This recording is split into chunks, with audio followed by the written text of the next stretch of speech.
Good morning. Hey, Steve, how you doing? Doing well. All right. Welcome back. Hadn't seen you in a bit. Well, since Product Camp. Yeah, no, you go right back to the grind. That's right. That is right. Heavens. Hey, let's see here.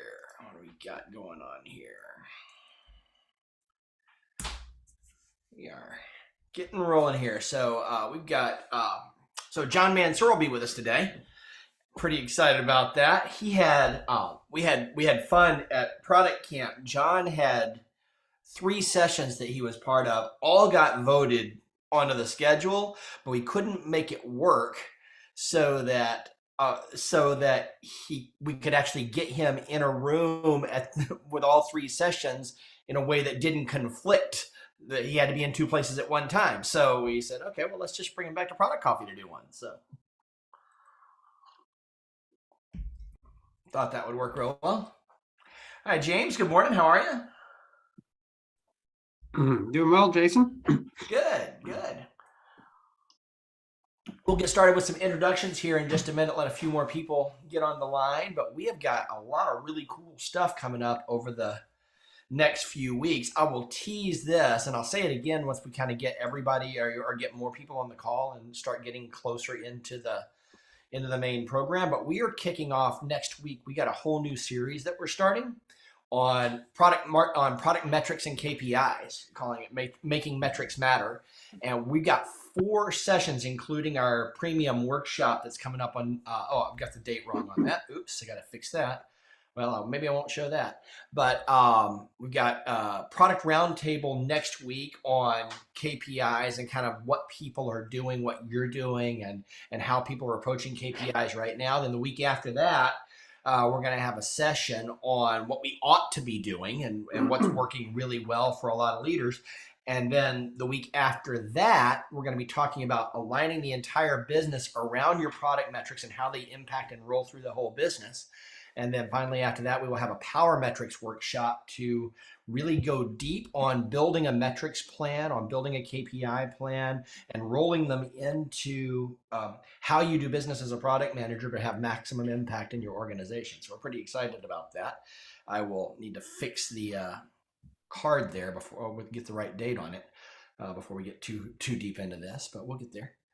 So I just thought I'd tease that for the folks who are on here early. Hey, Jeff, welcome back. We got Andrew on here, got George, got Jim. Good morning. Good morning. How are you? Great. That's good. That's good. Give a few more folks time here to join Andrew. So for those who are just joining and haven't joined us in a while, a couple things that we do here at the beginning of Product Coffee, and I'll wait till about 10 people get on the Zoom call. We'll start the actual program at 8 o'clock Eastern. But until then, we'll do some introductions and we'll just dig in. And if your camera is on, I'll invite you to introduce yourself and tell us who you are, who you're with, what you're working on, and what has your attention right now. And it's just a good way to get to know each other and throw out an idea or a question that you might need help on, or a lesson that you've learned recently that might help some other product people. So we'd really will love to get you sharing those stories as well in just a few minutes. And we've also got coming up on, if you're in Atlanta, we've got coming up on November 17th,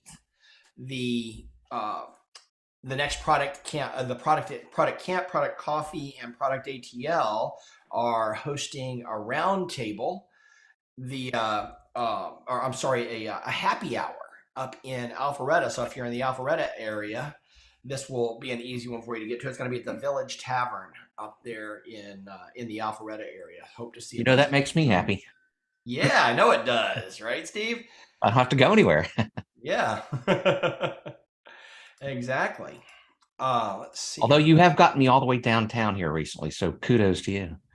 Thank you. I got to give all the praise to NCR. They had a great venue for us for that whole event. They just kind of knocked it out of the park. George is on here. George was a huge help that day and really kind of played great host, represented NCR. I know Holly will be on here in a minute as well. And Kate from the design team over there. Just NCR showed up big, gave us a great venue, and then supported us all the way throughout the day. It was just one of the and we had a great turnout, great content, one of the best ones we've had in a really long time. One of the other things that we do is, as we're taking these registrations, and I'll throw this out there for anybody who wants to answer as we're getting into our introductions in just a moment. But we ask a question when people register for Product Coffee and say, hey, what's on your mind? What's a product management question that you're trying to get an answer to, that you're thinking about, that you'd like some help with? And one of the questions that came up was, what is your intake process while you're working with your business stakeholders? So how do you ingest feedback? How do you go and take in feedback and manage feedback from all the different stakeholders that you have across the business? Anybody have something that they do that they found particularly effective in terms of managing that inflow of information and perspective that comes from your stakeholders?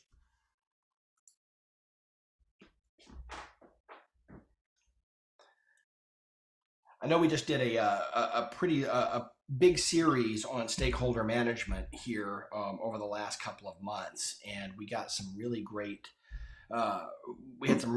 content and conversations about how to actually manage the stakeholder confirmation and creating the communications plan. But as far as ingesting and managing the inputs that we got from everyone, I don't think we covered that super deeply, except in the workshop we went into capturing the overarching concerns and themes from each of your stakeholders and building a communications plan around that. So if anybody has any thoughts on that today, would love to hear some input on that. But let's go ahead and get started with some introductions. So if your camera's on, I will invite you to say hello. And since we haven't seen Andrew in a while, I would love to hear from Andrew Fuqua. Welcome back.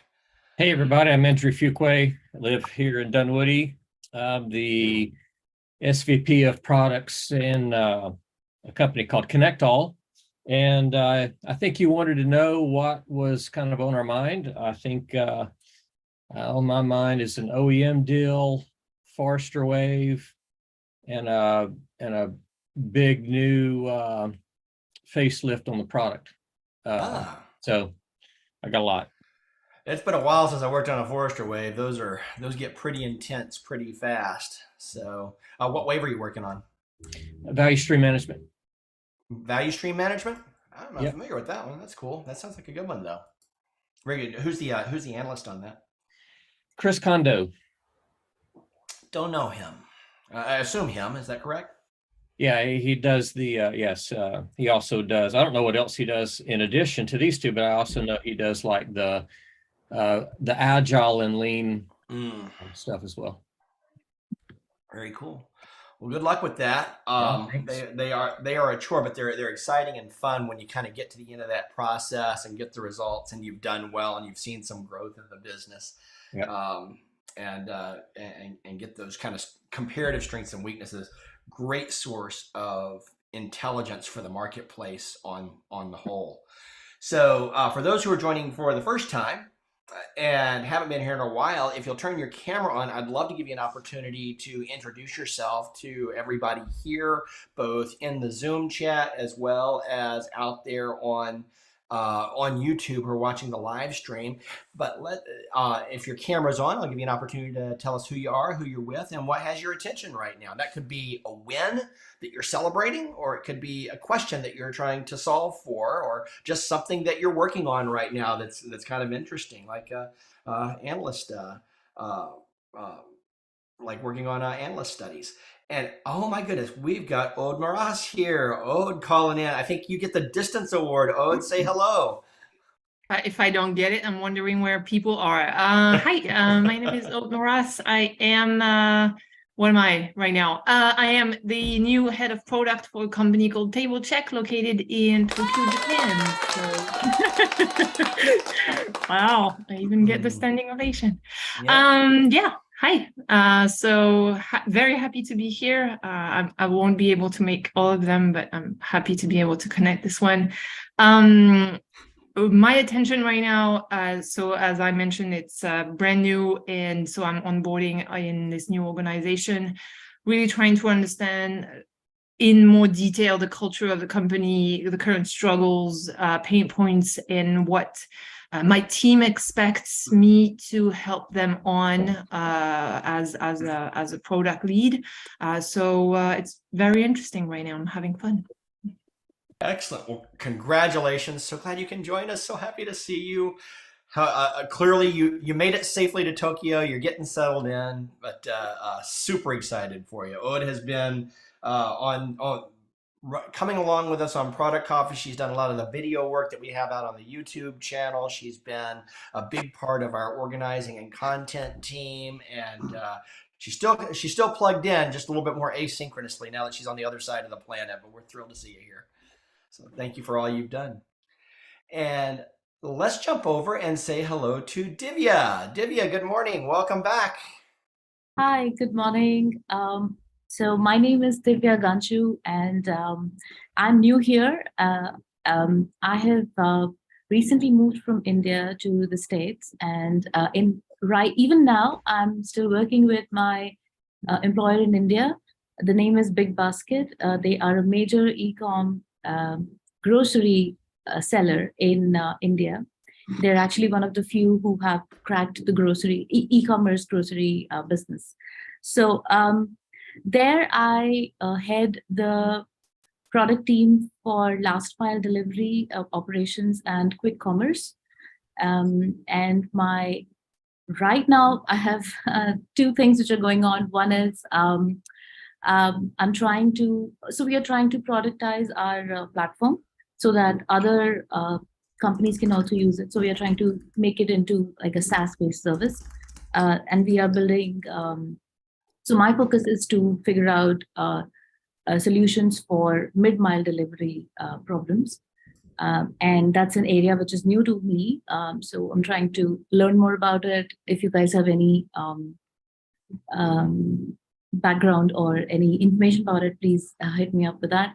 And the other one is to understand the product scene here in Atlanta as well as in United States in general, and look for a new opportunity. So that's what my focus is right now. Excellent. You're definitely in the right place, Divya. Yeah, I think so too. And Product Camp was great. I had a lot of fun.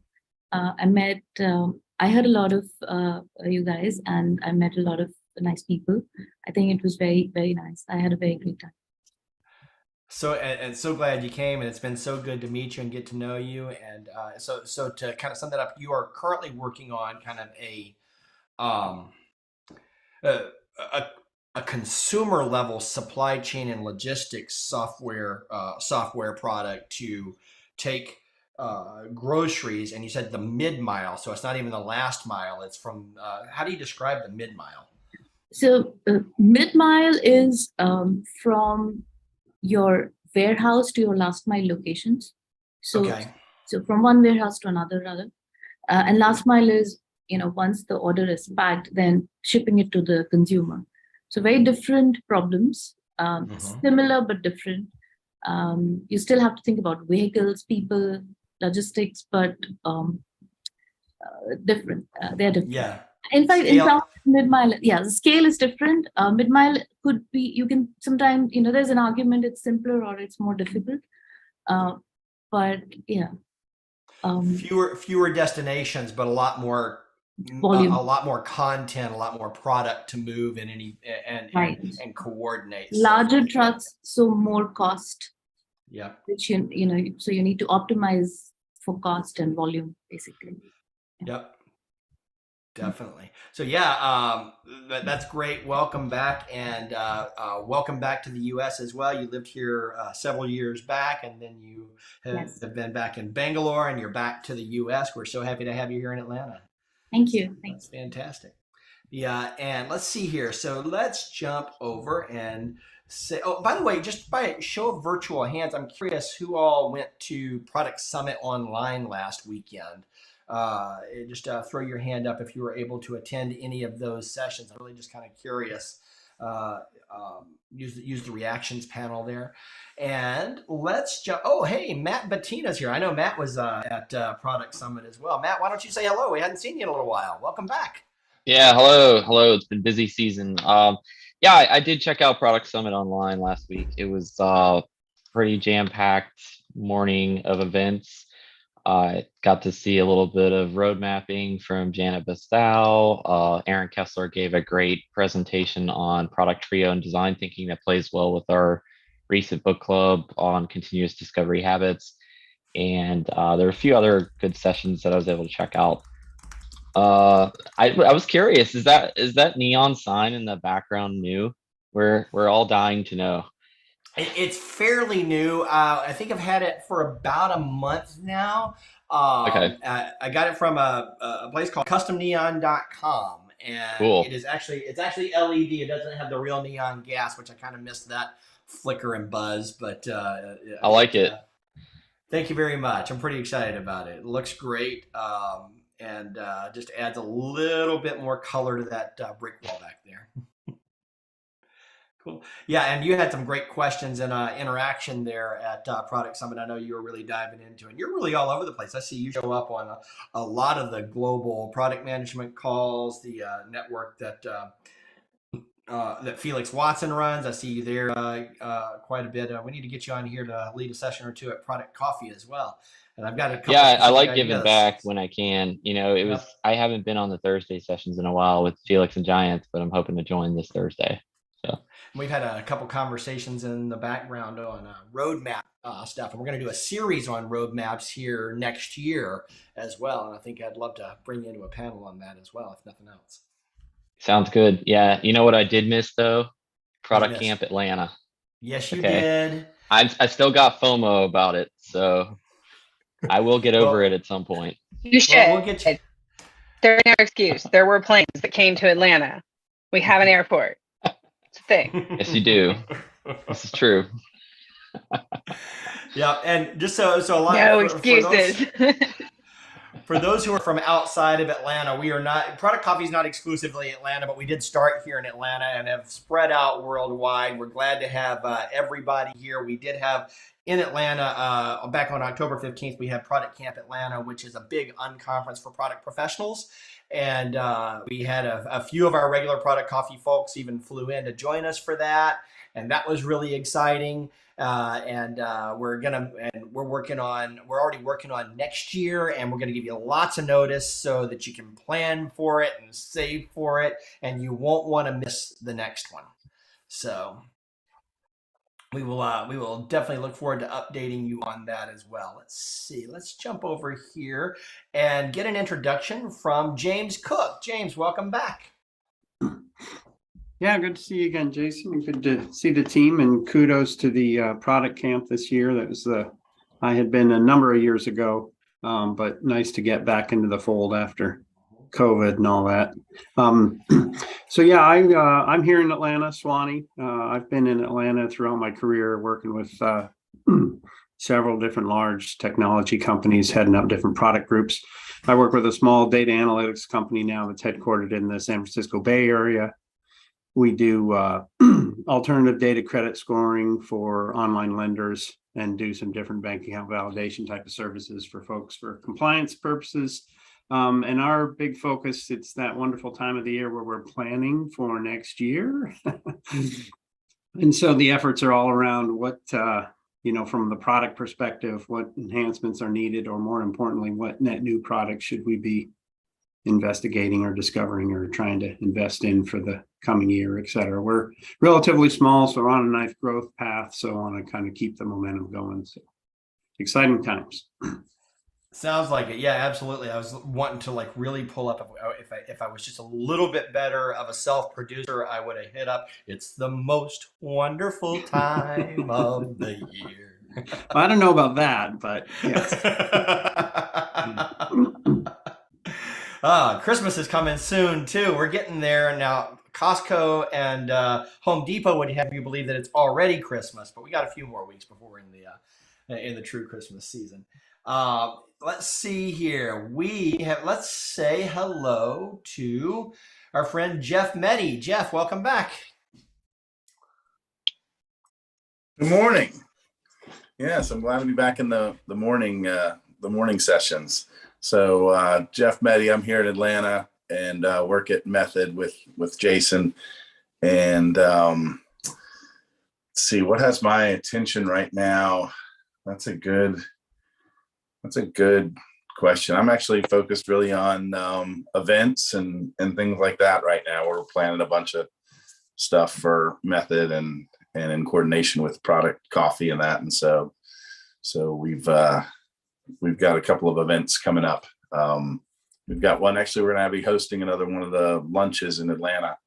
For anybody that's in Atlanta, we'll buy you lunch next Thursday, and we're going to have somebody, the director of innovation for Train Technologies, come in and talk about how they're kind of hitting their sustainability goals and all that good stuff. So we'll pop a link out here later, and please, if you're in the area, or if you want to fly in for lunch, I mean, we won't buy the ticket, but we'll buy lunch, especially for you, Ode.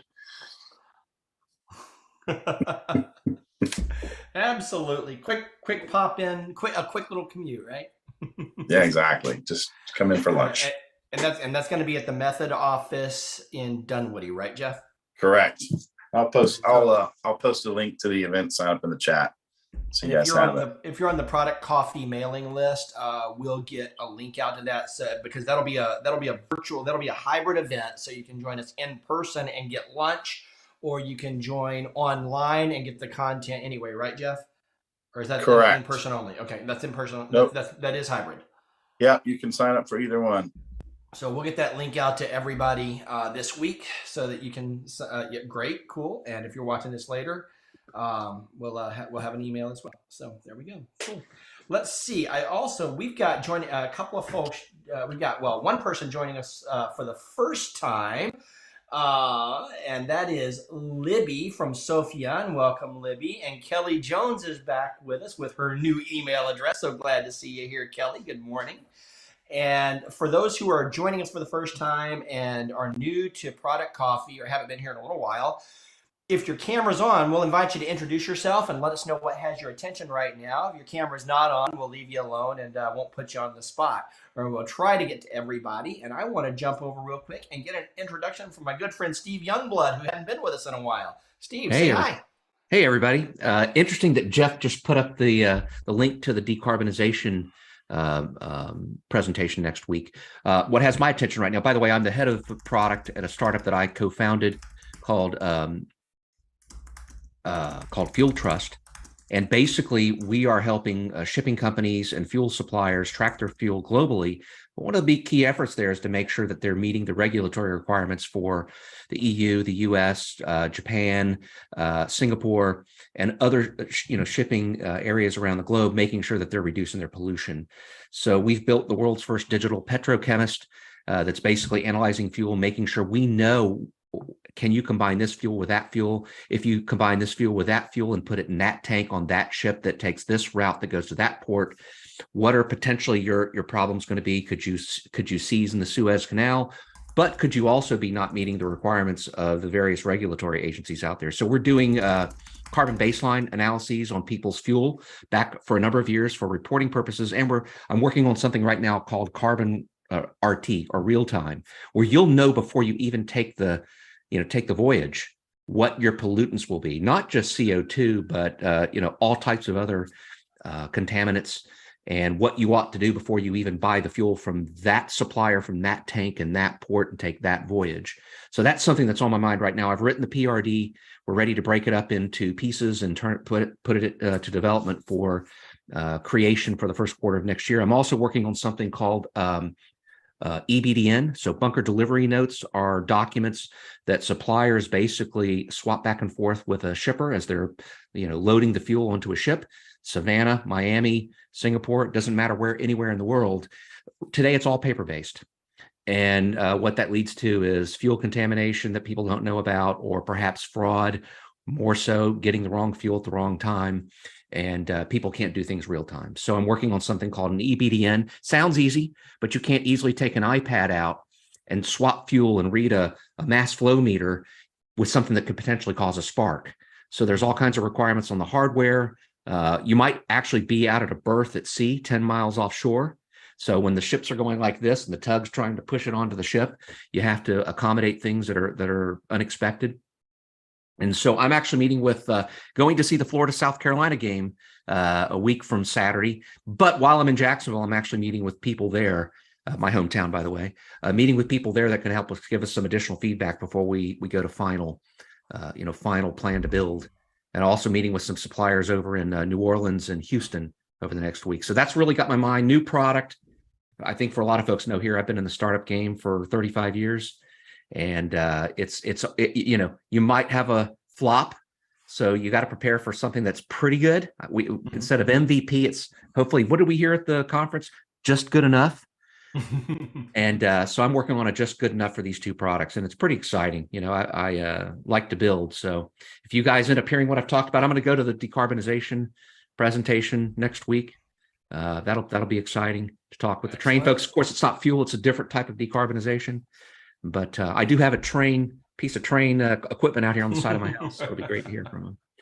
Anyway, but enjoy being here, and love to hear you guys' stories as well. And by the way, thanks for coming to Alpharetta. So drove all the way to Midtown, and my CTO happened to have been in town last week, and he was in Midtown. I went, Midtown? Oh God. So, twice in 1 month. Holy cow. I tell you what, this pandemic really got us used to being in our own homes. So it sure did. Well, thank you, Steve. Good to see you back. Welcome. And I think I got time for one or two more quick ones. Let's hear from Holly Jewell. Holly, good morning. Good morning. Can you guys hear me? Yes, loud and Brought clear. from Maya. Awesome.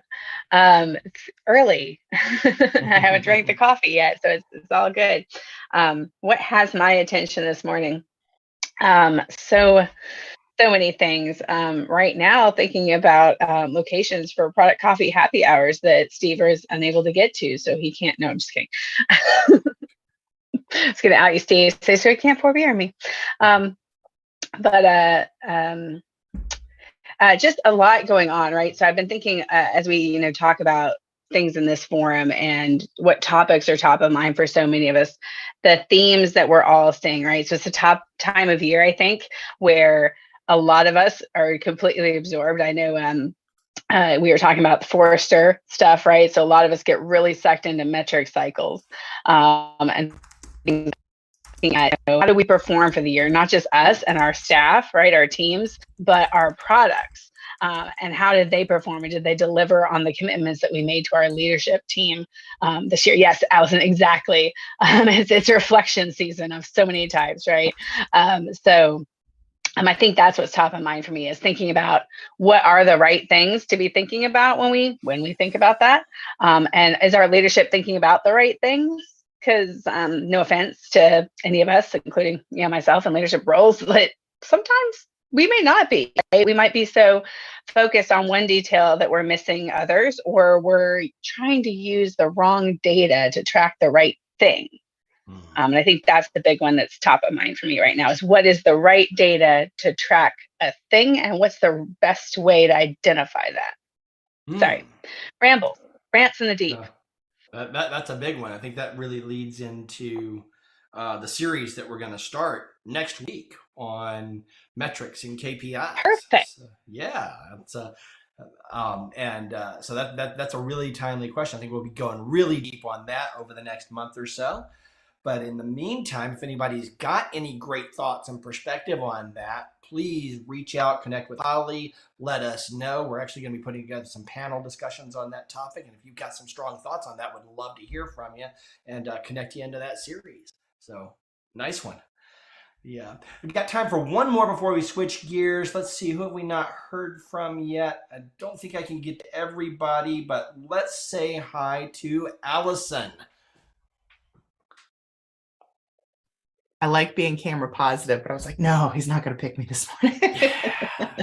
Good morning. Good morning, product folk. So my name is Allison. I'm a product manager for Snap Studios in Phoenix, Arizona. I sit in Virginia, and I'm perpetually confused about what time it is. I may have to start changing my story because I feel like I've told that one several times. But what has my attention, Holly, you were very on point with that last statement. So I'm working to set some of my intentions for next year and make a reflection of what I've done this year in terms of progress as a professional. And then in the office, I'm still working through onboarding through a new client engagement. So really excited to do some work there. They've got a pretty aggressive timeline. It's kind of like a replay of what I did last year. So it's like the same thing over and over again, which I'm sure we can all probably relate. We've had that conversation before. So really excited to have participated in Product Summit online last weekend. I think I've maybe over-conferenced myself the last 2 months. So but glad to have this community here and looking forward to what we have coming up in the near future. And too much of Hallie for me, Allison for me too. Also, we are there everywhere together. So I'm so glad that you spoke up. I want you to know I did a first practice of my focus presentation yesterday with my team. So it happened. And people stayed. So I think that's probably an indicator that it's got something. I definitely need that. I just need to be a fly in the wall for the presentation. Yeah. So that felt good to get that out of what it's been canned up and waiting and thinking to be spoken about. So thank you so much for this group and this community. And awesome. Thank you. Well, we're thrilled to have you here as part of it and glad to have you back today. And it was great to meet you in person a couple of weeks ago and so much more to come. So, but let's shift gears now and start moving into our program. Before we get into our program, though, I want to take just a minute to thank our sponsors. We've got 3 great sponsors right now that make this free program possible for you. And I want to really give a big shout out to Method. Jeff, you want to say a couple of quick words about what it is that Method does? Method's been kind of our lead sponsor for as long as we've been having a sponsorship program here at Product Coffee. So we're really extra thankful for all that Jeff has done to facilitate and make that happen. It's Method. It's not just me. It has Method's name and my name on the credit card whenever we go out to all the bars. So anyways, so Method, as I think a lot of you know, so we're a product and innovation consultancy, and we have the great privilege to work with a lot of organizations to launch new products. We also help stand up innovation labs and centers of excellence. So for us, it's a lot of kind of getting something built and getting it out while also trying to kind of implement new practices and process inside an organization to help them accelerate for that project, but also going forward. So we get to work with a lot of great companies around the world, and here in Atlanta, some folks like a lot of the banks and Verizon and Southwire, if anybody has any copper wire in their life. There's all the copper wire in North America comes from here in Atlanta. And so a lot of fun projects, and we get to spend a lot of time kind of just being a part of supporting the community and showing up for happy hours and events, and we love that as much as the work we do. So happy absolutely. to be here. And you know, Method has done a great job of supporting all the product management organizations around Atlanta and increasingly around the country with Product Coffee, and we're just super thankful to have and this is one of the reasons that attracted me to come to work for Method, is just that real community and relationship building approach that Jeff and the team have taken to building this business and building this presence. I wanted to be a part of it too. So thanks, Jeff, for all you've done. Thank you. I also, you bet. And I'm going to skip around a little bit on the introductions, and I'm going to thank Feature Upvote, who provides our ideas forum and allows, which is at productcoffee.com/ideas, where you can drop your suggestions for the types of topics you'd like us to cover here at Product Coffee. You can vote on ideas that are already there, or drop your comments in to amend or add to an idea. We would love to hear from you. That's how we decide what to do here and what's relevant for you comes from your direct feedback. And you can use Feature Upvote as well for your own product practice to add a really easy to implement voice of the customer tool so you can collect that kind of direct feedback from your own customers and users. I urge you to go over to productcoffee.com/ideas and check it out. And if you want to sign up with Feature Upvote, let them know that Product Coffee sent you as well. And then I'm going to switch back up the list to John Mansour with the Product Management University. And John, I'll ask you, I know you're our guest today, so you're going to speak a lot more in a few minutes, but I would love you to give us a little quick 30 seconds on the Product Management University and what you're doing there. All right. Thanks, Jason. Great to be here with everyone. So Product Management University, we are a training organization, product management, product marketing, product demos, and customer success are our schools, if you will. And we specialize in B2B. So think about all the product management stuff we do. When you put the B2B layer on top of it, it changes things just a little bit from a perspective. And so we focus on the B2B side of that. We do training virtual like this via Zoom. We do it in person, and we also have on-demand training courses. I'll talk a little bit more about those at the end here. But some great ways to learn B2B skills that are very unique to B2B and get certified on the B2B side of things. So that's what we do. All right. Well, thank you, John. Welcome back. Thank you for your support as a sponsor of Product Coffee and making this available to everyone as well. So let's move on. So I wanted to announce today, we've got a whole new series starting next week on making metrics matter. And we're going to really be examining product metrics from a variety of angles. I might have that last date wrong. Did I get that wrong? Not sure. Have to go back. Don't hold me to that last date. It might be the 16th. But we've got 4 sessions coming up, 3 free sessions here as part of Product Coffee, and then a premium workshop in December on Power Metrics. But next week, we're going to have a roundtable discussion on KPIs and metrics that your peers are using, that you're using, what's working for you, what's not working for you. And we're going to dig into the questions that you have that you'd really like to bring to the community around KPIs and metrics. The week after that, we're going to have a great session on the right metrics and what we ought to be doing with product KPIs and metrics. And then the week after, well, actually, it's we got a little bit of skip there between November 9th and 30th for the holidays and for the happy hour week. But then on December 7th, we'll be back with aligning on metrics and how you can take those KPIs and metrics that you're using in your product and socialize them and bring the entire business into alignment around them so that there's clear understanding up and down the stakeholder chain and the team chain to understand what metrics you're using and how they impact everyone's work and success. And then we'll finish it off with our last workshop of the year, our last premium workshop of the year on power metrics and how you can use these metrics to create great impact and lead in your organization. And we'll make sure that we get the date right on the card for next time as well. But looking forward to seeing you all throughout the month of December and into January, or into all through November and into December as well for Making Metrics Matter.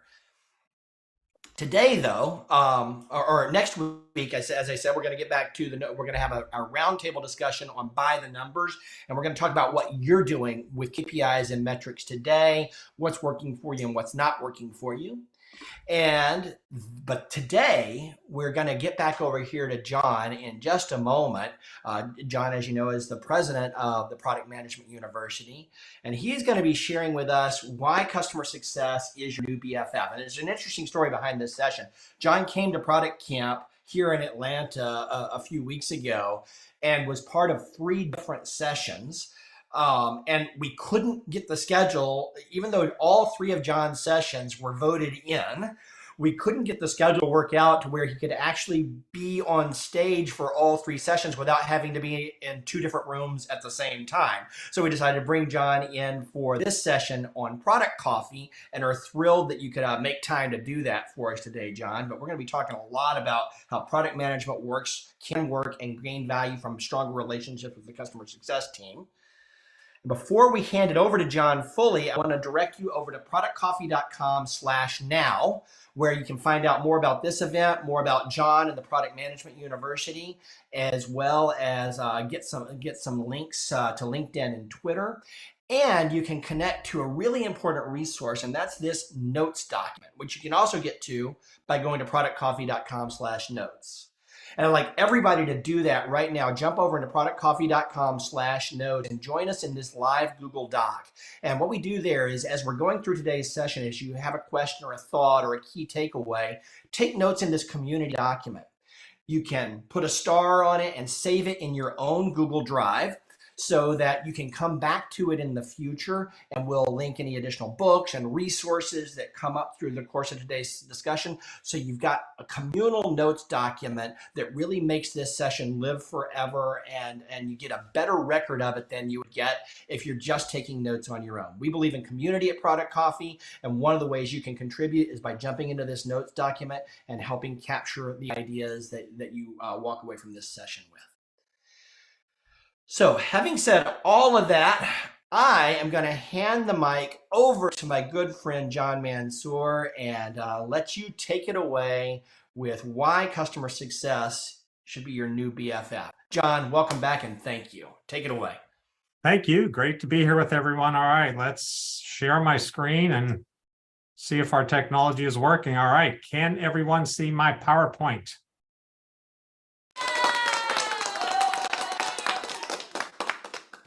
I love the sound effects.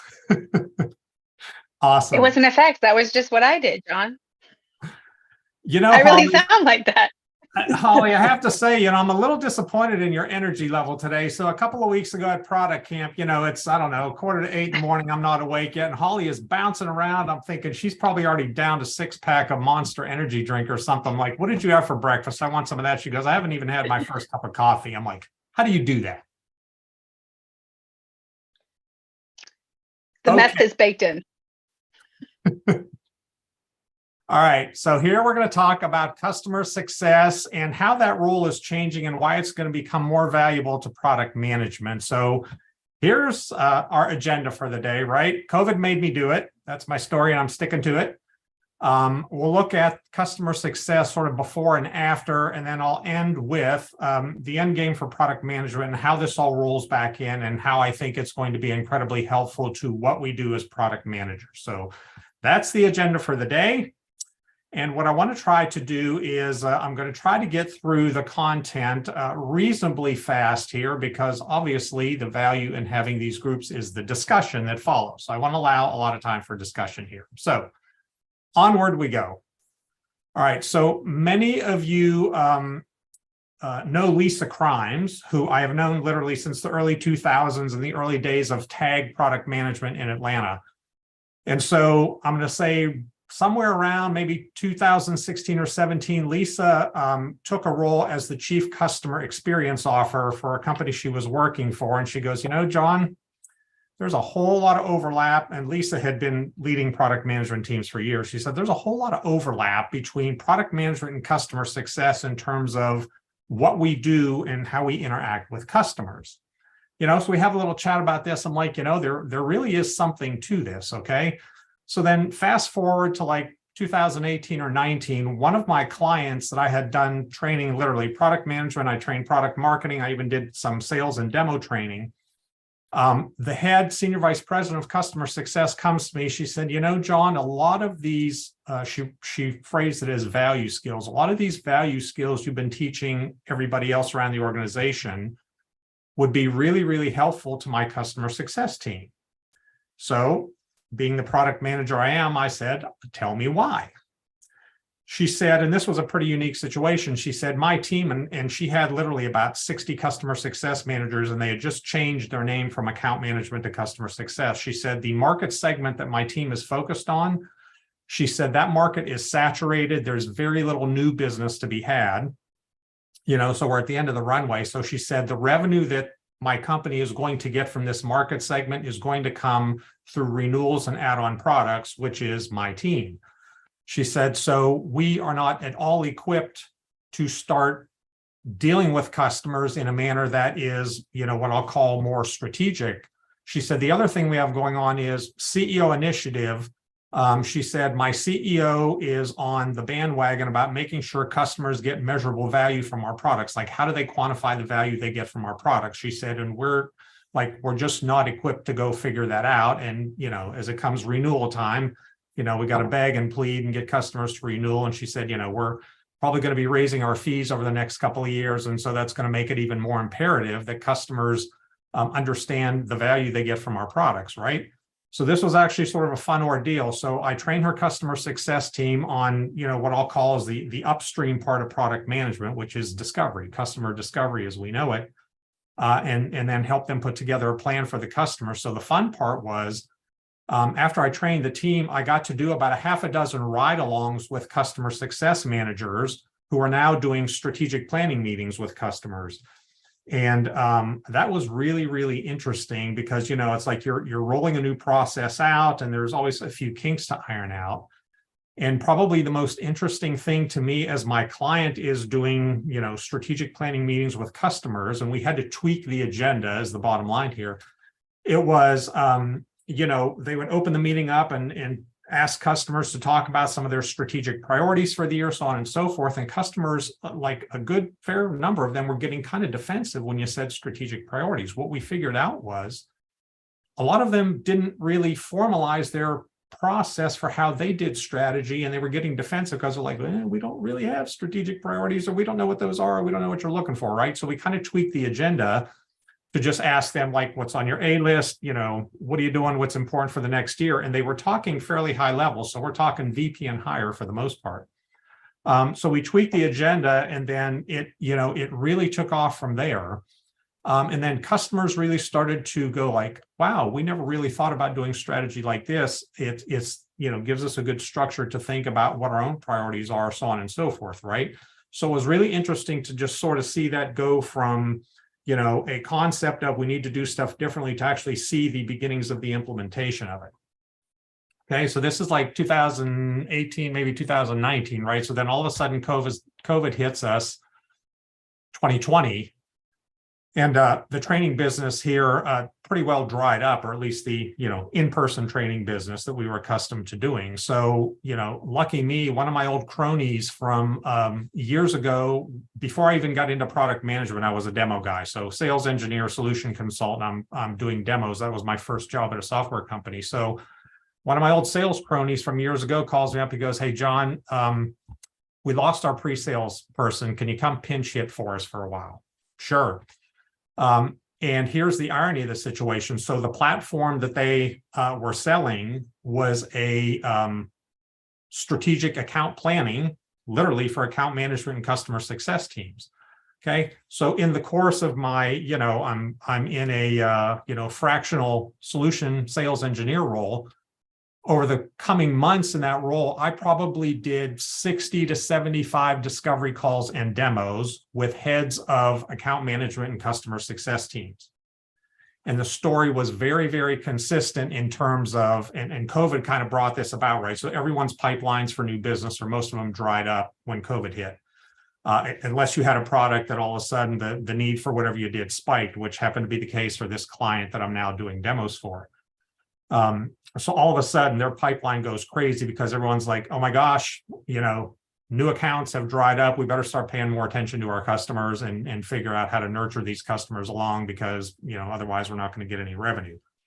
So 60 to 75 discovery calls about what your customer success teams and account management teams are doing, or how you're, you know, retooling them and what they need to do going forward. What's the new customer success team look like? So I feel like I've got some really strong data points here when I talk about this. And, you know, what I'll tell you right up front is, you know, has the whole customer success account management world, are they already there and doing this? No, we're still in the early stages of, you know, what I'm going to talk about here happening, but it's definitely happening, and, you know, nothing like a crisis or a pandemic to accelerate things. So that's kind of the backdrop for what we're going to talk about today. Okay, so let's do a little before and after on customer success here.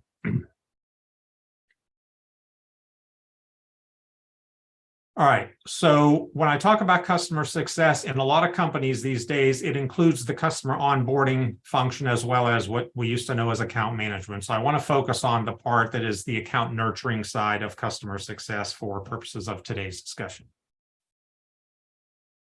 Okay. So before, this is clearly reactive playing defense, right? So customer success managers are the, from the customer standpoint, it's my issue list manager. It's my one throat to choke to get something done from my technology provider, and then customer success managers obviously responsible for getting clients to renew annual subscriptions and sell add-on products. Okay, so this was, the typical customer success or account management team in the before world, very reactive. Here's what it looks like after, right? And this is all about leading versus reacting. And, when I talk to, during my discovery and demos, and even with the clients I've done this for, it is, what they say is we need to be in much more of a proactive leadership role, right? Sound familiar, product managers? Right. So the after version of customer success is the before version, right? That stuff's not going to go away, but we need to start doing top-down customer discovery, right? We need to understand what's driving customers from the top down, what their strategic priorities are, how those impact them operationally, right? How they measure success, right? Because that's how we're going to determine, our value. What's the value of our product? It's going to be largely how they measure success, right? And then let's do a customer roadmap, also known as a strategic account plan, right? So when I look at product management, right, lead versus react, discovery, understand their priorities, how success is measured, do roadmaps. I mean, we're talking the same thing here, folks. It's just that once we have this information, we're going to aim it in a slightly different direction as opposed to what do we need to build. It's how do we make sure customers continue to get measurable value from our products so we can keep those customers for life, obviously keep them paying and keep them buying in terms of add-on product. So this is what customer success looks like in the after version of it, which is now, right? So much more strategic in terms of what they do. And then, here's the other part of this is once we have the big picture of what is important to customers from the top down, the issue list, you can put into perspective. So in other words, it's not just each one of my customers, right? If I'm a customer success manager, it's like, oh, I've got 20 or 30 issues on everybody's list. We get to put those in perspective, and that will help us as customer success managers prioritize what's important to the customer. And as you folks well know, a lot of those things that are important to them happen to be product things, right? And so what a lot of customers will think is a big deal, when you look at it from what's important to them strategically, sometimes it's not that big a deal, right? It's not a showstopper if the button is green instead of blue, right? You guys know the drill. Okay, so this top-down discovery that our customer success managers are now starting to do with customers, here's the really important thing about this. It's not under the pretense of anything other than I want to understand what's important to your business. So it's not like a quarterly or annual review. It's not time for renewals. I'm not trying to sell them an add-on product. This is literally customers. We want to sit down and understand what's happening, big picture in your organization from the top down, why it's happening, what's important to you. Because again, our goal as a solution provider, and it's on the shoulders of the customer success team, our goal is to understand what kind of value you're getting from our products or services and how that value is measured. Because again, we want to make sure you continue to get quantifiable value from whatever it is you use in terms of our products. Okay, so that's the goal here. So in other words, and I always tell product managers this, when you're doing customer discovery, you have to do it as if your products in your company don't exist. And I know that's really hard, but just put your products in your company aside and just talk to customers about what's going on in their world and why it's important, and the dots will automatically connect for you. Okay, so top-down customer discovery looks like this. And this is, this is one of the most critical B2B elements when we talk about product management, right? So when your customers are deciding how they're going to get better at their business, right? So your customers, whatever markets they're in, their strategic priorities are shaped by the market dynamics of their market, right? So those strategic priorities that are shaped by the dynamics in their market is, those represent how they're going to get better at their business, how they're going to survive and thrive in their own market, okay? Those typically happen in the C-suite, right? And then what rolls downhill. Those strategic priorities then dictate, the operational priorities or the to-do list in, HR, finance, IT, sales, marketing, operations, all the different operational functions. Those priorities reflect, in other words, we need to do things to improve each of our departments in order to support the strategy of the organization. And then again, we'll keep going downhill. So those operational priorities then take us to workflows and job tasks and all the things down in the trenches, meaning we have to change how we do some things down in the trenches, right? So whether you go top down or bottom up, I need to make people better at specific job tasks or workflows to improve the performance of the department. If I improve the performance of one or more departments, I do so with the interest of our strategic priorities. And then we are better equipped to deal with the market dynamics of the markets we play in, and we get better at what we do, right? This is the customer talking. So here's the thing. We need to understand the customer organization as a whole. And that's the top-down discovery. So what I will tell all the product managers here on this call is your customer success managers are largely talking to customers about stuff above my dotted line here, right? Unless they sort of get drug into the weeds and they're, since they're not product experts, they're literally looking to just understand what's happening in the higher levels of the organization here. They're not going to get down into users and workflows and all that sort of stuff by default. Okay. And so think of that as this is sort of their sweet spot in terms of understanding what's important to the customer and why. And then obviously where we get value, there's obviously going to be some connection down in the trenches where people do the work. But in terms of just understanding what's important to the customers, 80-20 rule, they're talking to people above the line here. So think about directors, VPs, senior VPs, and having those conversations about big picture, what's going on in the organization, right? So what I can tell you is once you understand what's happening above the line here in my diagram, your focus down in terms of down in the trenches and users and products and workflows becomes intuitively obvious, right? So all the dots are going to connect for you automatically. So that's where customer success teams are going in terms of their focus and doing strategic planning with clients, right? Because again, it's to make sure they continue getting value from products they have or identifying opportunities to deliver additional value to them from products they don't have, but maybe should have add-on products, from your portfolio. So here's the thing. This is how most organizations who sell a product view the customer, okay? We sort of lose sight of, that middle layer. A lot of us focus on the executive layer, but we lose sight of that middle layer. So, when I look at everything that's out here in our ecosystem of product management, this is how organizations look at the customer. This is how product managers look at the customer. This is how all the product management frameworks look at the customer, right? This is how all the product management software largely starts with user problems and creating products users love, okay? And those things are really important. But in the B2B world, I look at those more as the end result, not the starting point. And here's why that's important, right? If I start here, it takes me into this tactical mode. Right. So if I just start with a user problem and I build a solution to it and users love it, that's great. But in B2B, we have to make sure users love things and can get better at things that have value to the organization. Otherwise, the value is not going to be there. Right. And so that's the B2B twist on this whole thing is we have to start living as product manager. We got to start living a little bit more above my purple line here, as I refer to it as the blue layer.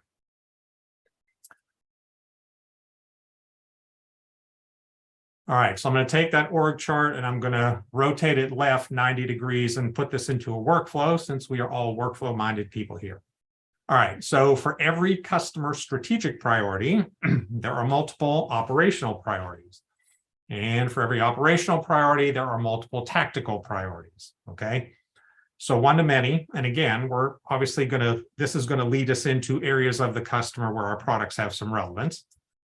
Okay, and then from there, we get into, once we understand all of those priorities, we can now do functional product requirements, which then give our technical team what they need to do their technical requirements, all right? So let me draw the line here. So think of what's left of the line as the market, right? This is the who, what, and why part, and then the product stuff is how we help customers, right, get the outcomes and execute on their priorities. What I am seeing in our profession, and I think there's a tremendous opportunity here for us, folks, but what I'm seeing, and it's slightly disturbing to me, is everyone is trying to get better at what's right of the line, right? And I move my line over, right? So everyone's trying to get better at understanding user problems and then take it through the product funnel. And I'll give it to you. There's always room for improvement there. However,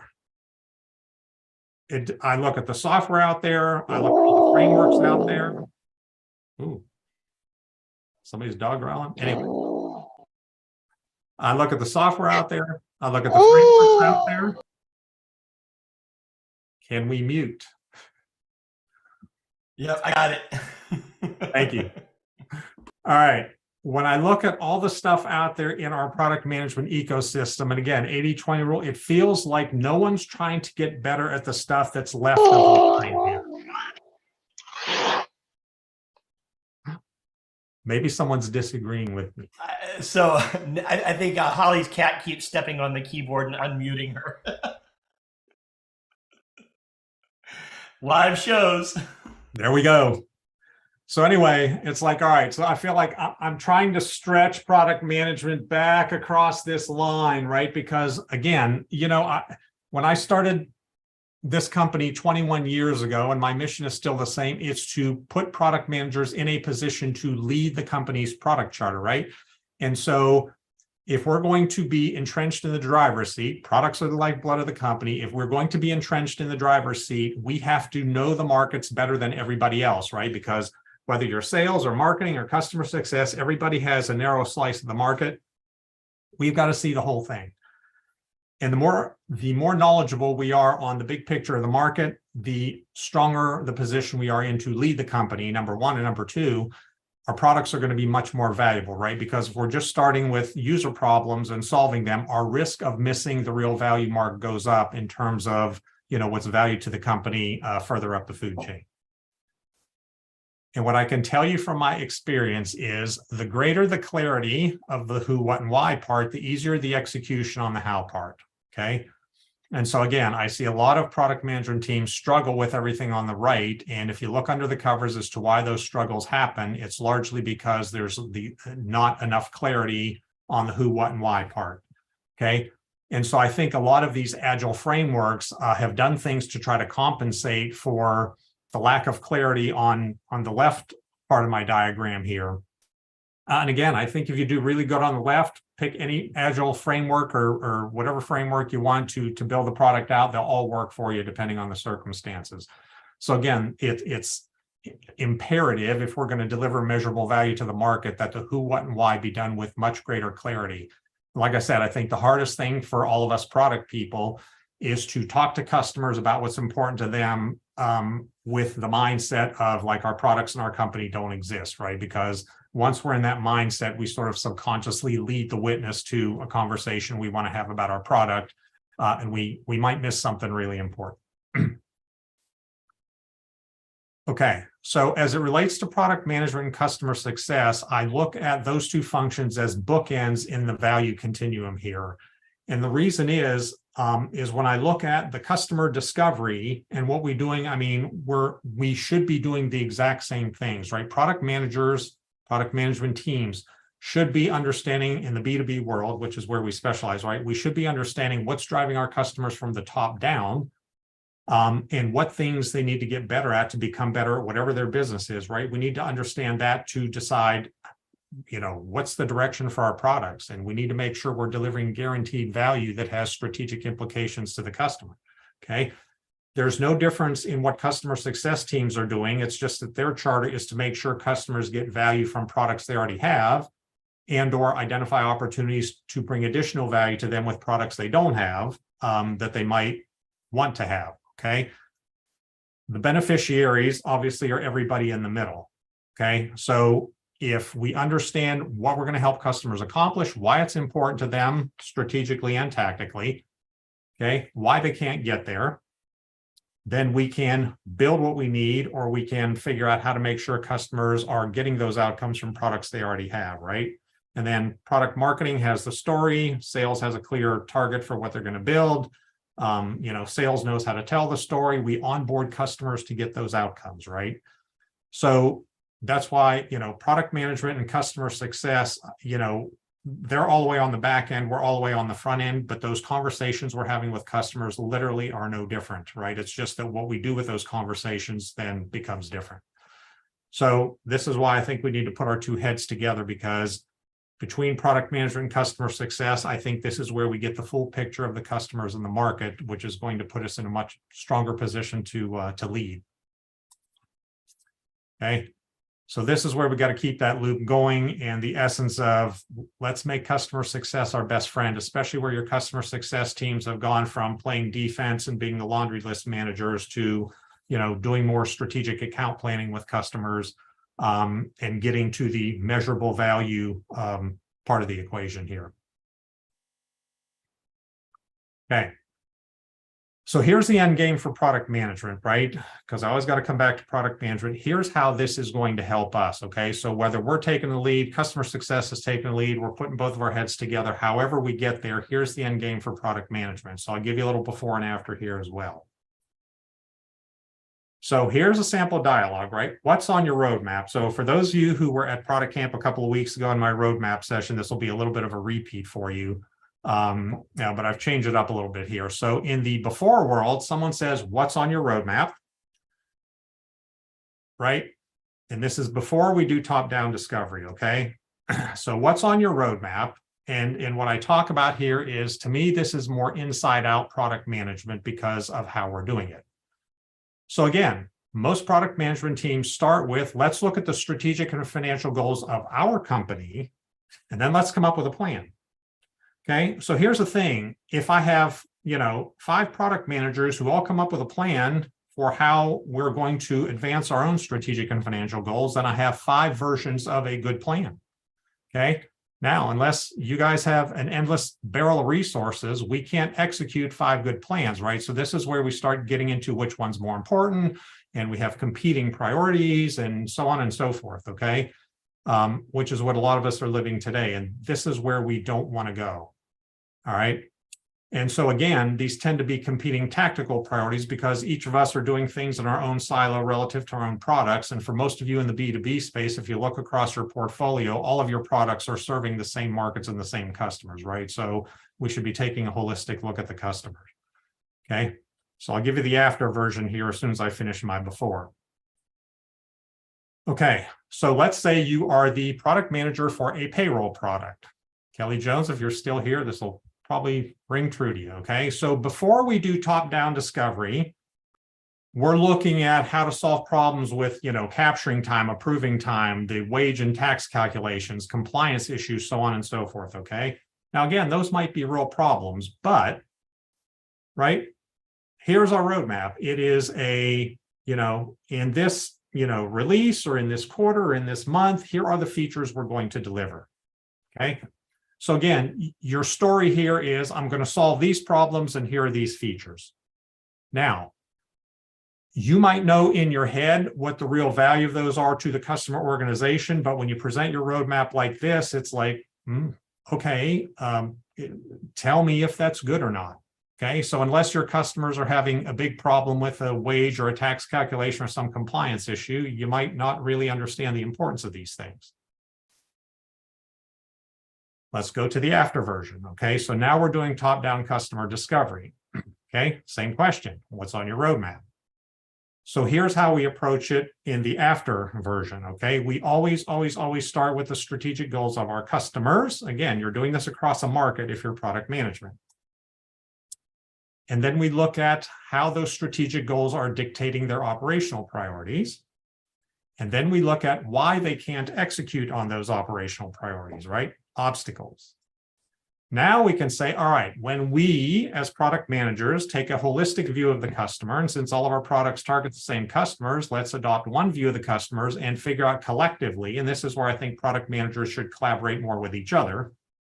Let's look at that customer and collectively figure out which products we can pull the levers on to eliminate those obstacles, right? Because if we eliminate obstacles to those operational priorities that are tied to strategic goals, we deliver strategic value pretty much guaranteed.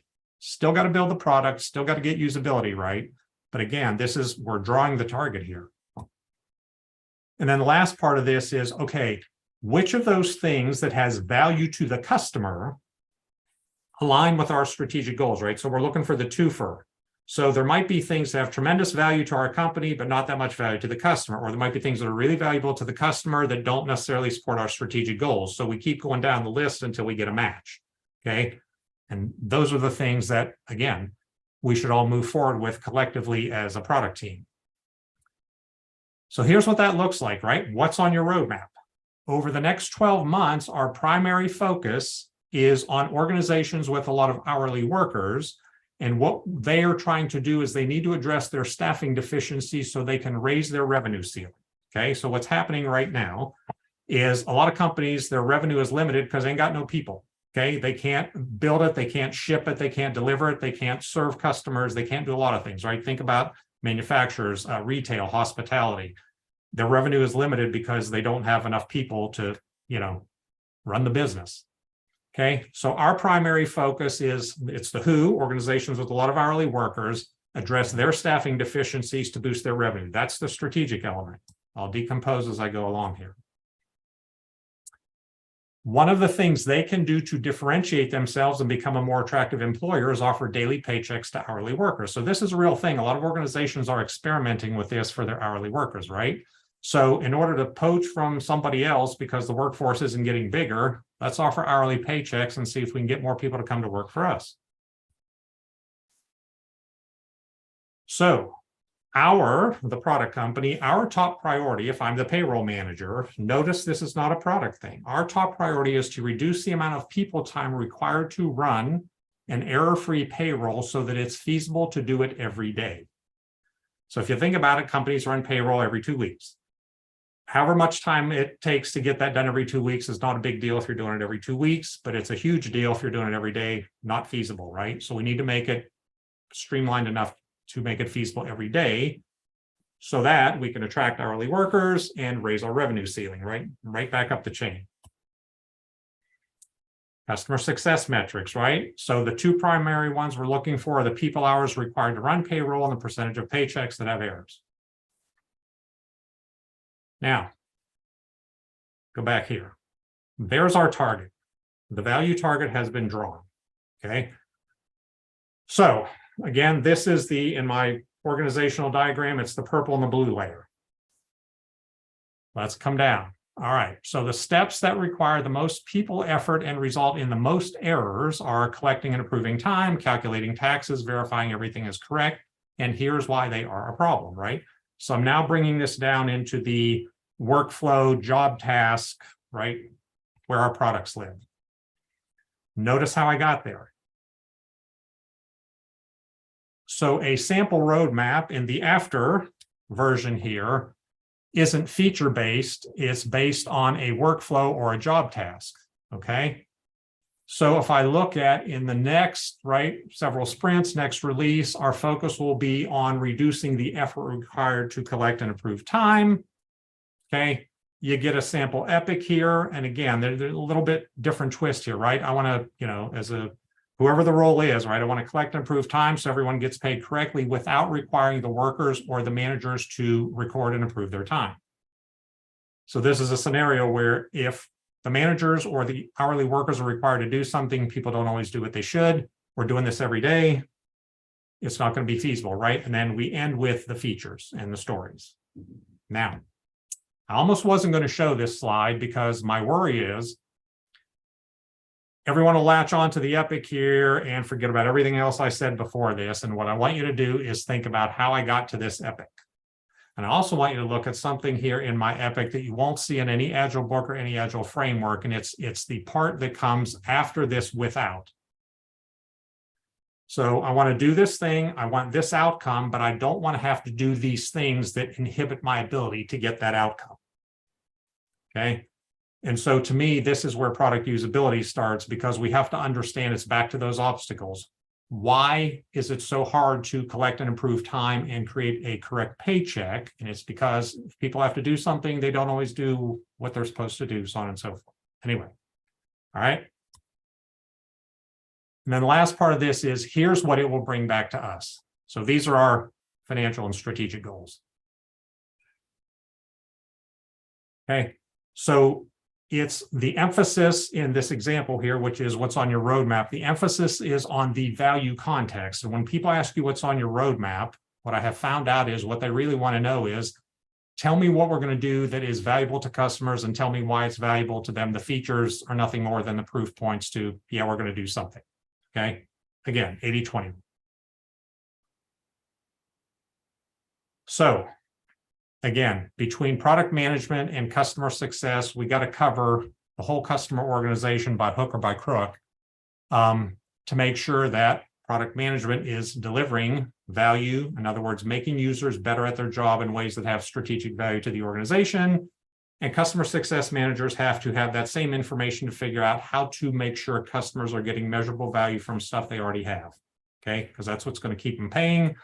And if they're getting value from what they already have, that means they're more likely to buy some add-on products. Okay, so if you like this approach, there are some very convenient ways to learn it. We have on-demand curriculum out there. And so again, it's not one of those where you got to sit there and listen to hours of dry, boring video. Here are some very creative ways to do this.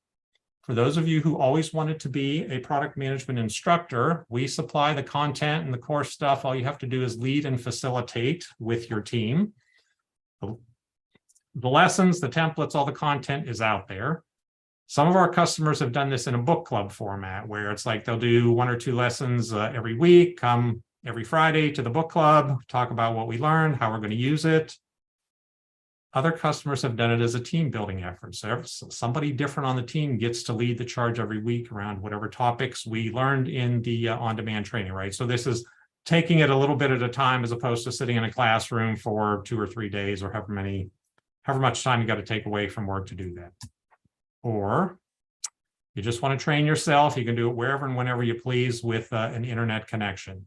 And what I'll tell you, this is our on-demand course. The video portion of it is give or take 2 hours. Most of it focuses around you guys having discussions with your team and doing hands-on exercises in a way to apply that stuff to your own product. So it's all about you. All right. I will stop sharing and let's have a discussion.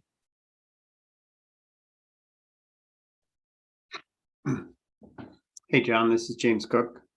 Yes, sir.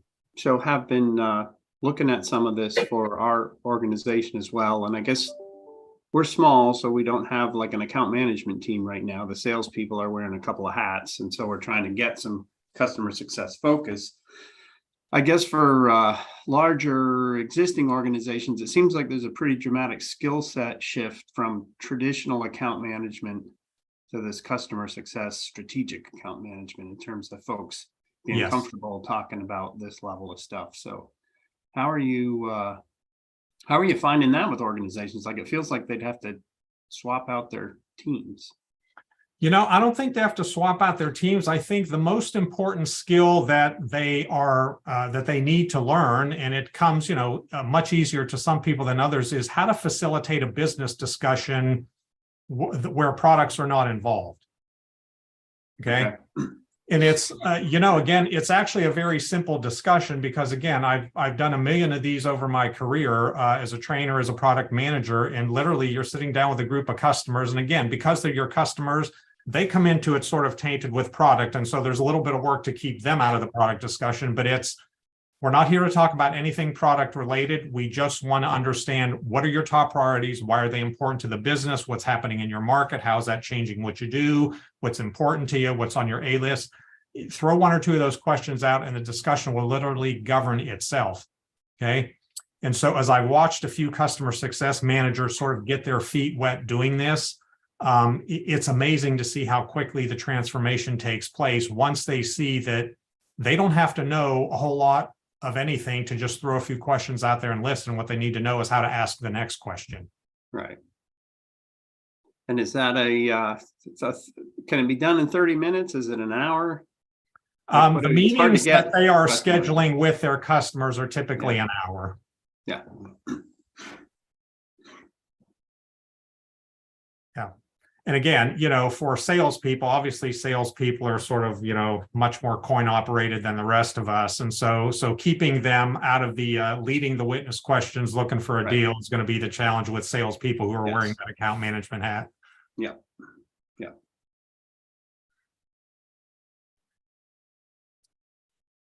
John, you know, my question to other people is what, you know, give me your thoughts on the, you know, the full top-down value context version of what's on your product roadmap. I would love to know your thoughts on that because, like I said, all the road mapping software out there, I'm not seeing any of it. Very few exceptions, like AHA might touch on a little bit, but very few exceptions with road mapping software. They all are different versions of, you know, what I call feature delivery schedules. But what are your perceptions or impressions of the value-driven, you know, outcome-based roadmap? I'd love to know that.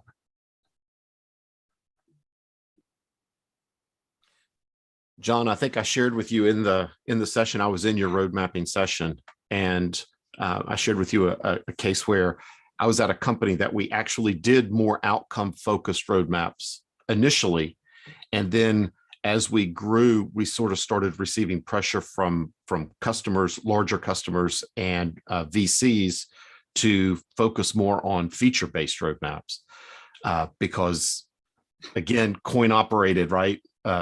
VCs are the ultimate coin-operated organization, so they wanted it focused on features to drive the revenue. But I really like the outcome-driven roadmaps, and I think the way that you structured it, the way that you talked about structuring it with, don't come into the conversation talking about what you're going to give the customer. Come into the conversation asking them where their problems are, where they're struggling, what's on their A list. And then even if you have a feature-based roadmap, because that's what you were asked to produce, you can at least talk back to the customer on how this roadmap is going to help them. Yeah, and I think, you know, features are going to be on the roadmap. I think features are where the roadmap story ends, not where it starts. I think that's a difference here. So back to the investor question, because that's a real thing. So one of my clients years ago in Raleigh, and he was the, you know, senior VP or maybe the chief operating officer, he said that they had just had a big infusion of private equity money. And he said, our investors are driving us down the, you know, feature ROI thing. He said their mindset is very consumer product oriented. And this company was structured along 3 very specific vertical markets. He said, I am working my best to get these folks to understand that there are collections of features across products that give us greater penetration into these market segments and greater revenue across the portfolio in the market segment. He said, they do not understand revenue in a market segment. They're looking for ROI on features and products like, you know, we're Procter and Gamble or something. Yeah. Yeah. The VCs tend to come into it with a 5-year vision, right? They're looking 5 years out so that they can get out. Yeah. Yeah. And again, I think it's, you know, how much can we grow, you know, grow our revenue in given market segments, regardless of what products it comes from. Yeah. You know, one other thing here while I have the floor, your bookend slide, that was not what I expected with bookends. I totally got where you were coming from, but everything you had talked about up to that slide had a vision of customer success as a feedback loop into product management. And the slide, as it was presented, at least at first, didn't have that loop. And then you put the circle on top of it. Yeah. And I think, you know, it's, you know, if you think of product management, what I always say is we should write the customer success stories before we build the product. And the only blank we fill in are the customer names, right? Once it's out in the market, I think the customer success teams are the ones to make sure the customer names, we start filling the blanks in with the customer names, making sure they get the value from the product. I like it. Yeah, I have sat down on. Oh, sorry. Go ahead. I'm sorry. I have sat in on some of the customer calls where we would go with an outcome-based roadmap, and the conversation was completely run down by saying, "Oh, what happened to the Salesforce case ideas? We have told everything that we want there. Let's just open that up and then go from there." We have to like redirect them gently, saying, "Okay, yes, I understand. I know all the ideas that you have filed. We have a list of it, but we are trying to understand the bigger business problems here that you're facing. We don't see ourselves as feature-based company, right? Give one here, give one there, give us the bigger picture. What is like not making you sleep? Then let's start from there." And it sometimes takes a lot of redirection, as mentioned. I don't know whether it was a past history when they asked for a feature, they just gave it to them. So those kind of bad habits, to reel them out in, it is a very hard thing to do. Some of our customer success managers get it, understand it, the experienced ones. The smaller customers don't understand it. They want what they want. They want a button. They want a button. That's it. They don't want to know anything else. So we do face that quite a bit. It's just evangelizing the idea of let's see the bigger picture and not just delve into the details yet. It takes a lot of meetings. Just one-hour meetings I have never happened. And there are two things there. Some of this is we have to retrain our customers in terms of what we communicate. Yes. They have to get used to it. The other thing is we have to start communicating with different levels of people in the customer organization, because if we're talking to the user community, yeah, you're right. I mean, give me the feature. I know what I'm going to do with it. But as we start getting higher into the customer organization, the feature conversations are going to be like, so what? Yeah. So one of our biggest customer, we made a outcome-based feature, which is going to be helpful across the platform. So I thought probably I should let them know about it on a status call. The minute I talked about it, the first question the director of that company asked me was, "Is this in my list of things that I asked for?" I said, "No, but I thought you should know because it's a good feature that everybody is going to benefit from." And he didn't even want to encourage that conversation. He's like, "It's not in my list. Let's not talk about it. Waste of time. Let's move on." So. You tell them your competitors are using it. Yeah, that's a good one. Yeah, I should do that next time. Thanks. Well, and you guys well know when customers ask you for a feature, it's their perception of how to eliminate an obstacle to get an outcome, right? So if you stick to the formula, job task, what's the ideal outcome? Why can't I get there? Whatever feature comes behind it then is going to make sense. Now, it might not be, the one each and every customer wants. But again, if I help you get the outcome and eliminate the obstacle, I mean, it's probably less important how you get there as long as it's usable. Right? And building usable products is still the hard part in this whole equation, right? All of my who, what, and why stuff, to me, that's the easier and more fun part of product management. The heavy lifting is still designing products that, again, users get addicted to. But again, having a clear target makes that easier. I just think it's harder in the enterprise world to do what you're talking about. Because in the startup world, the customer discovery is where we live. And then we also use the customer discovery canvas to break down where your product is going to target and who and all that kind of stuff. And I think you're trying to put a round peg into a square hole with the enterprise because they're stuck on the way this is how we do it.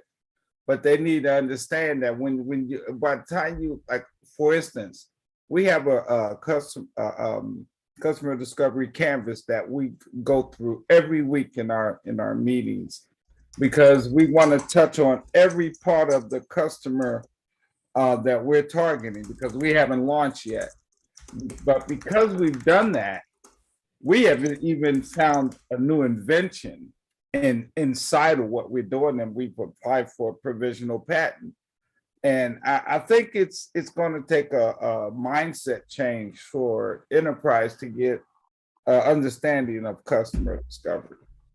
Well, and I think, customer discovery and user discovery, I distinguish those two. So I don't know if your canvas is a user discovery, But in B2B, customer in our definition is the whole organization, and user is obviously the user. And I think it does require change. And I would also say this, most product management teams are not structured in a manner to where part of that product organization is living in the upper tiers of the customer to help drive the product people to the right users and job tasks that have the biggest impact on up the food chain. I think there's an opportunity there for our profession to structure a little differently to do more of that. And yeah, All right. I agree with that. But when you Reginald? answer the pain, when you're solving the pain point for upper management, it seems like everybody else jumps in line and follow. And to me, that's the biggest thing, is to solve the pain point of the organization. Absolutely. I hate to cut you off, Reginald, but we are at the top of the hour and we need to call an end to the session. I don't know, John, if you can stick around for a few more minutes after we end the stream to answer a few more questions. I know Sure. Archie had one and Reginald is wanting to keep the conversation going. But I want to thank everybody for joining us today. This, John, as always, this has been fantastic. I want to welcome And fabulous Libby. as well as. Yep. I want to welcome Libby, Berlinda, and Allison, who joined us for the first time here today. Thank you for being with us, and we will see you back here next week at 11:30 a.m. for our roundtable, kicking off our new Metrics That Matter series. And if you're on our mailing list, you'll get the invitation for that very shortly. And thanks everyone for being here today, and we will see you next time. Thanks. And I'm going to end the live stream right now, and then we will stick around for whoever wants to stick around for some final wrap-up questions.